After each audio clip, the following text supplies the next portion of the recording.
Hey guys, how are you? This is Jack Frost from Night Terror and Aldenova. You're listening to PodRaznoKast. Turn up the metal. Natural. I tried. So at first, greetings from Slovenia. How are you? I'm very good, man. Nice to talk to you today. And what is the time now in USA? You are talking to me from where exactly? I'm in New Jersey, and it's a little after 3 o'clock in the afternoon. So you're like 6 hours. Yeah, we're 6 hours behind you. Okay. Well, That's not bad. that's like traveling back in the time. Here is already Yeah, right. It's already 9 in the evening, so yeah, been there. been there, done it. Okay, so at first let's talk about your new super project called Night Terror. That is so next to you in the band there are also Jason McMaster from a bunch of bands like Dangerous Toys and others. Karl Wilcox from Diamond Head, Dennis Hayes from Ice Third, and Eric Ragno from London. Can you maybe explain us for the beginning how the whole idea about the band came about? How did you put the whole thing together? Sure. So what it was, as everyone knows, that I had a band for many years called Seven Witches, okay? So as the years went by, 20 years of Seven Witches albums, a million different singers, drummers, bass players, it got to the point where when I was writing this stuff, it had a very Seven Witches feel to me. But I felt that if we did another record and we called it Seven Witches with all new guys again and another singer, it's not fair to the fans. You know what I mean? It's kind of like if you like a team.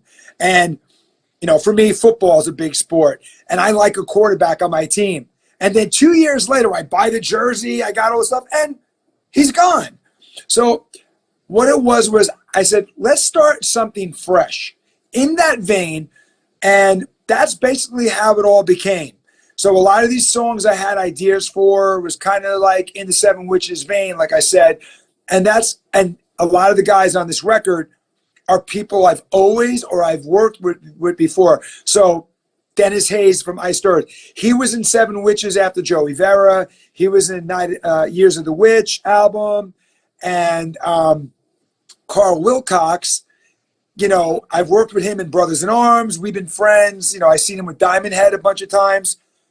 As for Jason, I know Jason since I'm 20 years old, so I'm 57. I met Jason and his guitar player, Scott, when I was living in LA, and they were working on their second Dangerous Toys album, Hellacious Acres. And I just was always a fan of Jason. Come to pass many years later, James Rivera, the Seven Witches singer from Houston, Jason's from Texas too. And also my other singer, Alan Tecchio, was in Watchtower after Jason. So it was like this little weird thing, and I've always wanted to work with Jason. So it was like, it just kind of fell in together so great. So, and you got the new EP out, Return of the Witches. So is the title like intending to be like a continuation of your previous band, that this project is kind of spin-off out of it or something? Yeah, it was kind of like, you know, like that expression, little pun on words. Yeah. It was like, it's not Seven Witches, but it takes you back to that kind of era with a fresh start and a whole, you know, new vibe. So this EP consists out of 6 songs, 5 are your own, and there is Lights Out, so the UFO cover. Can you tell us what are you trying to what is the message of this EP? If you would have to sum it up in one sentence, what would that sentence be? Classic metal. Yeah, definitely. Yeah, I mean, that's a hard question to ask for just one, you know, but just classic metal and, you know, 100%. Yeah, while I was getting ready for the interview, I heard it like, I guess, 6 times, something like that, and it rips, yeah. And I mean, I got an invitation from Leah And I was like, okay, sure. Always looking forward to hear new music, meet new people, talk to, expand my horizons and all that. And really pleasantly surprised. Thank you so much. So, can you maybe tell us what are your plans for the future with the band? Do you maybe plan to put the show on the to put the show on the road? Maybe some concerts already in the works? You know what? A lot of people have been asking us that. And at first, it started out, I'll be honest, as a project to see. That's why we did a 6-song EP, just to test the waters and see if people liked it. This has been the best response of any project I've ever done. We've been getting 10 out of 10, 100 out of 100. Don't get me wrong. We were getting 9s and 9.5s, but so now people are asking us, would we go out and tour? Listen, we would love to come over in Europe because that's just really where this should be seen, or maybe a US festival or something. And the cool thing about it is we have 6 songs. We could go back and play a couple 7 Witches songs. We could play a Dangerous Toy song. We could play a Diamond Head, an Ice Dirt song. What a great set that would be. A little bit of all our history and our new EP. Yeah, because if you get, let's say, an hour long set, you can put, so your EP is like 25 minutes, 30-ish, Right. and then you can mix up the things, and Be fun. new classics and classics together. Yeah, so Everybody, even if people are not really known about us, we'll play songs they're going to know. So, yeah, definitely. Even now, here in Slovenia, the situation is similar. You have, let's say, new bands that are actually doing the, let's say, their own material, but on the other hand, they are struggling with concerts and all that. I guess it's the same in the States. It's here too, man. It's people don't have money. It's expensive and it's hard, But if you put, let's say, then a bunch of covers in the set, or maybe you're just doing a tribute act, then people are showing like, in a way, bigger numbers, sadly, but it is right. What it is. So we have already talked about the good receptions of your EP. So it is out now, and for it you have also recorded a video. So your first single was "Remedy is the Poison." I've checked it on YouTube, and I also read the comments. People are like saying that it is like a good mixture of Judas Priest and so the classic sound. Can you maybe tell us what's your favorite track out of the album, out of the EP? It's like picking up the best, the most favorite child, but you know what? I gotta say that the first single, Remedy, is definitely, not that everything else isn't great, but I feel that the first single really kind of takes you what we're about. Like it starts out melodic, and Dennis plays his great fretless bass. So I feel it gives you a little bit of that what this band's doing. Don't get me wrong. There's other songs on there that I love, but I feel like that song says it all. If you know what I mean, just if you had to say like you're gonna buy a car, what sold you on the car? Well, I really like the color. I feel this is what sells you on the band. And to me, I think it's Jason because he sings melodic and then he sings heavy. So to me, that's my favorite song on the album. Not my favorite song, but the one that I think basically like the best let's say a representation of the right of the whole thing. Can you maybe tell us any funny or interesting behind the scenes stories? Yeah, I got to say how much of a gentleman Jason is, because when we were making this record, he's always respectful, and he heard a couple of things. Oh, that sounds a little funky. This sounds out of key, timing wise. And he was always like, listen, man, I know this is your baby. I don't want to step. And I was always laughing. I go, dude, thank you so much for being honest and calling me up. And he's like, you sure? And it was just so nice working with somebody that was so open and not like some people are like, it's my song. You can't change that. And it was just funny because the guy's an iconic singer. Like, Definitely. and coming from him, I've always opened. So it was kind of funny. I didn't expect, you know, just the way he was. Man, if you ever get a chance to interview Jason, he's great, dude. He's great. So that was a funny moment. Like, you don't need to ask me, dude, if something sucks, tell me it sucks. Because Yeah, I mean, it shouldn't be a matter of egos, but I mean, good suggestion is good suggestion. Yeah. right. Can you maybe tell us? So yeah, it is an EP, but did you record the whole songs that you intended for this, or are there some ideas left for maybe some future extended project? There's probably 100 songs, different, not 100, but there's a bunch of riffs and stuff sitting around. And we picked the 5 best for this album. Yeah, and when we first did this, it was supposed to be a project, right? Have fun, see how it goes. And now it's getting such a response that people are asking, are you guys going to do more? We definitely will do more. And me and Jason's like, I got to write some more lyrics from other songs. So there will be more to come for sure. The EP ends with Lights Out from UFO that we already talked a bit earlier. Can you maybe tell us what was the reason that you have chosen this song? Is like a symbolic, like lights go out when the EP ends, or is there something deeper behind it? You know what? Talking to Jason, talking to my bass player, UFO was a big part of our history. And when those first few UFO records came out, they were amazing. Shanker was the guy. And I know a lot of bands have covered Lights Out. And I know my friend Richie Falker just did it with Judas, from Judas Priest, just did it with it. But they made it real heavy. We wanted to kind of do it where it's almost to the record, but make it a little bit fresh. And I'll say this.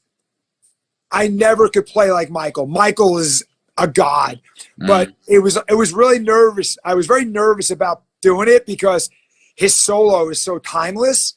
So it was just something we wanted to do. And Jason said to me that he listened to the original version too. And he goes, I wanted to get that fill sound. I wanted to get the inflections. I think he did such a great job. And we're just UFO fans. So we thought that was a good song to put it out. And it's funny you say that. I never thought about it like that. It's the last song of the album, Lights Out.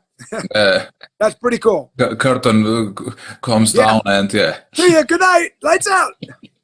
Yeah, definitely. I mean, I love Michael Schenker is playing especially on the Love Drive from the Scorpions, and also on the first one. I mean, in my opinion, it is very underrated. It's the first album from the Scorpions.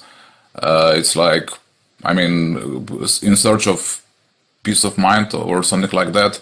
The track, it's like back then he was like what, 16 or 17, and like, wow. I mean, you had Michael, Uli, and Matthias. My God, Scorpions had 3 iconic guitar players. But Michael was a kid, man. You know, he got offered to play. Ozzy wanted him to play guitar. He said no. Yeah, he's interesting character. I mean, I had an interview with him like I guess 5 years ago or so, and yeah, all interesting conversations. And also interesting, I mean, I got in Scorpions when I was like 15 or so like a couple, like 15 years ago or so, but anyhow, when my father got me into them, his era is like early 80s Scorpions, so like Hurricane and Blackout and all that, and that's where I started. But then it's always interesting, you know, different eras, different stuff and all that. And then I was not aware that they started like, I mean, this year I think they're celebrating their 60th anniversary or last year. 60th anniversary. So it's like, I mean, you have your Rolling Stones like everywhere, of course, they're all-time greats and all that. But it is interesting, you have Rolling Stones everywhere, 60 year, ta-ta-ta. But then on the other hand, you have Scorpions, the promotion is way smaller, but I guess I mean, in my musical hall of fame, they are like one of the all-time greats. So yeah, the Stones is. Dude, Klaus still sounds incredible. And again, I don't like the name drop because I must not like that. But over the years, I became friends with Rudy, and I got to see the Scorpions so many times. I went because I knew his guitar tech, Peter Kirkman. So I used to go to sound check with them, and oh my God, dude, their sound, their history. When I first heard "Love at First Sting," that record was just like, whoa. That was just, I mean, Rock You Like a Hurricane, yeah, everyone knows that song, but listen to the Bad Boys Running Wild. Yeah, and Coming Home. I mean, Savage Amusement Records. I mean, like you said, Love Drive. Oh my God. I mean, those records are timeless, and they still write great songs, and they're still an amazing live band. Yeah, especially, I mean, from the last one, I mean, it was I didn't like it as a whole, but I mean that's still like for a band that long on the road on the scene that they still made song like Peacemaker or That's a great song. or a Rock Believer. It's like whoa, where that came out. I mean, and also there I mean current releases, but before the last one also. I mean, Stinking the Tail was wow. It was a very, very great album, and yeah, but I mean, in my opinion, like they picked late 70s, early 80s, like Animal Magnetism and Love Drive, but I mean, on the every record you have like, dude, Lonesome Crow album was think about like where they came from, 70s, bell bottoms, they were hippies, yeah, and they went through that to the 70s. And then they were a part of the hairband era. And they kept going. Grunge came. Scorpions were still doing it. Yeah, they were doing what was the one? Face the Heat or something like that. Yeah, Face the Heat. Alienation is whoa. Seven Witches did a cover of that. Oh, that I need to check out, yeah. That's a great song. Yeah, you probably on YouTube. Look up Seven Witches, Alienation. That was a lot of fun to cover. Yeah, and also, I mean, from the early days when... I think it is the song "I'm Going Mad" when they are playing in some quarry, Klaus Mine with the beard and all that. Yeah. Yeah.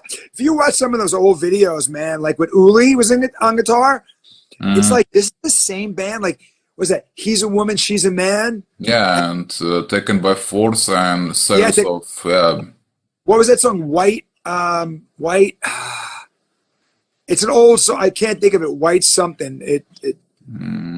It's 70s song. White Crow, something like that. No, white light. I forget the name of it. Yeah, it was awesome.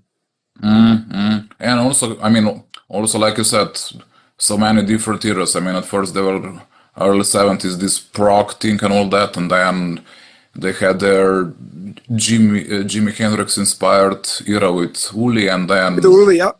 Then hard heavy 80s, and then so yeah, they are evolving like that. I mean, that's a sign of a great band, and also like you mentioned, Klaus Meine, also in my opinion, way underrated. I mean, he still sings, and also, I mean, I haven't met him in person, but based on the interviews and all that, he seems to be like really down to earth guy. And dude, they're all the nicest guys you ever could meet.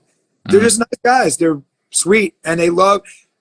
At their age and the money they made, they don't need to keep doing this. Yeah, definitely.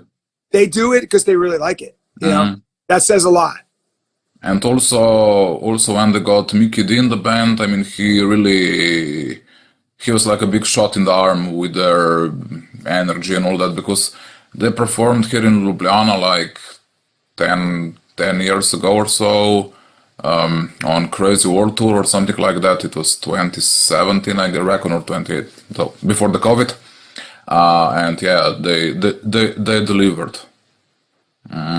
Who was playing drums? It was Mickey. So Lemmy died in 2015, and then I guess he came at 2016ish or something. Right, yeah, because and then so James passed away. Yeah, that was a sad story. Yeah. I thought James was a great drummer for Scorpions because he was exciting too. It was sad, but you know what? You can't forget Herman's a German. Oh yeah, definitely. Herman Red Bull. He was, and he also wrote like all of these classics, like lyrics. Yeah. And yeah, I mean, it's always interesting to follow his interviews from that era, like reminiscing or so. The crazy behind the scenes stories. Oh, they had some fun back in the day. Yeah, definitely. Okay, so if we move ahead with our interview, because we have to respect your time. So Wikipedia says that your real name is John Dempsey. Is that true? That is true. And you were the first. You're like one of the first people that ever asked me that. Really, that's pretty cool. Yeah, did my homework. Yeah, that's good. And can you tell me, so how did the name Jack Frost came about? Okay, so I'm sorry, I'm laughing. It's kind of funny. So my mother is no longer with us, but this is a very long time ago. When I was a little kid, no joke, I was probably 10 or 11, okay? And I love the snow. Love the snow. And one day I was outside. It was in the 70s. We had a massive blizzard. And I was out there for hours. And my mother spoke, a little bit of a broken English. She's Italian. She was yelling at me. She always called me Jackie. She's like, Jackie, you need to come in from the snow. I'm fine, Mom. I go in the house. Hours later, I'm blue and red. And she looks at me and she goes, you turned into Jack Frost now. And that was it. That's how my name became. And it's always been the joke. They're like, come on, man. Really? Go, yeah. My mother said, because back in those days, we had a lot of Christmas shows on, like A Year Without a Santa Claus, Rudolph Shiny New Year. And there was always this one animation one, Jack Frost. And this guy's cutting the snow and the snowflakes. And my mother always laughed about that. Then, years went by, people gave me the Jack Frost sugar. And it just, I think my dad was a little bummed, like, you're not going to use John Demp or Jack Dempsey. I'm like, I don't think that's a really cool rock name. So it just happened. Yeah, it is very 80s sounding. Oh, it's very 80s. Oh, yeah. Fitting well. Okay, so beside your latest project, Night Terror, you are also collaborating with a whole lot of different artists, so from Seven Witches to Joey Belladonna from Anthrax, Savatage, and so on. Can you maybe tell us so what is the one collaboration that you are most proud of? Most collaboration? Yeah, I mean the project that you work with somebody like I don't know, playing on a record, or like when you were playing with Joey or Savatage and so on. Okay, that's easy. I was in the studio making Exile to Infinity for Seven Witches. I was in Sabotage at the time. I asked John, the Mountain King, one of the greatest metal singers of all times, to sing on one of my songs. I never thought he would do it. He calls me up, and John talks the funny way. He's like, yeah, all right, Frost. He's got this voice that's like, I'll do it. So we're in the studio mixing the album. He's still doing his vocals. Calls me up from Tampa. He's like, yeah, I'm almost done with your song. I'll get it to you tonight. To me, it was incredible. I got to record with John. So he sends us the track. You're going to love this. We're listening to the end of the track, and you hear the outtake. Here's John at the end eating potato chips. Yeah, I think that's a good take. And you hear him chewing food. I was like, the Mountain King sang on my record, and now he's eating potato chips. We were crying in the studio. That to me was a collaboration that I'll always have near and dear to my heart. And are there some, let's say, projects that you are maybe still, let's say, I mean, of course, now you have your Night Terror and all that. But are there maybe some other stuff that's in the can for the future? Can you maybe tell us about your other plans? Well, I mean, I write all the time. I'm also, I don't know if you know, I'm also a member of Aldo Nova's band. So I've been playing with Aldo for 4 years now, and that takes a lot of my time touring wise because we play a lot. But I'm writing all the time. Nothing right now. I'm working with my friend Roy. Roy sings for Cold Sweat from Mark Ferrari's band. So I'm going to be playing on his solo record. I'm just going to keep writing and writing and writing. And, I get calls all the time. Who knows what could come my way? But I'm pretty blessed in the history I have. So who knows what's going to happen? You know what I mean? I mean, so nothing really like solid right now because I have so many live projects going on and so many, finishing up the Night Terror thing. We're putting out a compilation of the best of Seven Witches. So I'm pretty busy with a lot of that stuff. And are you also following some younger bands that you would like to give a shout out to, maybe recommend or something? Well, I tell you, younger bands, my favorite younger band is a band called Inglorious from the UK. I think they're incredible. They have 4 or 5 albums out. Nathan James is the singer. He is the second coming of Ray Gillen and Glenn Hughes. Oh, if nice. you ever get a chance, check out Inglorious. Wow. Incredible. And with your career, I mean, you've been active for more than 40 years. If you would have had a chance to go, so with your current experiences, with your current, let's say, wisdom, knowledge, and all that, if you'd have a chance to go back in time and to speak with, let's say, young Jack Frost, what would you say to him? Any advice that you learned? Yes. Take everything that you're doing at this moment and enjoy it. And because it doesn't last forever, I have to tell you, there was a time in my life when I was a little bit, my head was a little big. I thought, yeah, I was the shit in plain English. I would tell myself to sit back and look around and enjoy it because what you're getting to do is a blessing. You really should really embrace it. That's what I would say. Years went by and I really started to understand that more. And then I spent more time sightseeing, meeting people. I would just tell myself, you're very lucky you're doing this. So that's really what I would just say to myself, and be smarter with my money back in the day. I would say that because I was just buying everything, buying guitars, blah, blah, blah, blah, blah. I would say I wish I was a little bit smarter. But you know what they say in life? You can't change because it wouldn't have made you who you are now. Yeah, definitely. Like people say, oh, do you wish you did this differently or you wish you did that differently? I'm like, yeah, everyone could say that, but maybe this one thing you change, it wouldn't put you where you are now, Yeah, there's like a chain of events and one thing always leads to another. And it's like, I think... Back to the future. Like traveling back in time, and if you change one thing, then... Yeah, it'll be a domino effect, right? Yeah.